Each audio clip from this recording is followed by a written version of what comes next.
And the race is on. Gondor from the outside. Angelic Boys running by the rallies. Ninjitsu.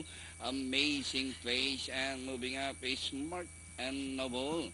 Ninjitsu running by the Ral. Gondor. Smart and Noble running by the Ral. Amazing pace. Angelic Boys and Reality Show is running at the tail with the field by about 8 or 9 lengths of the leader.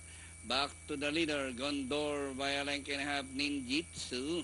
Smart and Noble racing in third, running in fourth by the Amazing Pace, Angelic Boys, and Reality Show closing in sixth.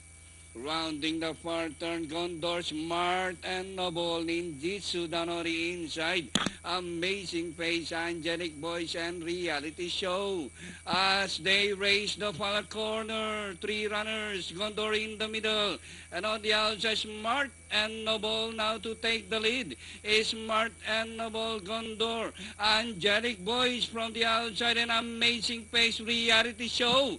And nearing the finish line, Smart and Noble, Angelic Boys rushing up, moves up from the outside, and finally at the field line, Angelic Boys. Amazing Pace for your forecast. Then comes Smart and Noble, Gondor, Reality Show, and Ninjitsu comes last.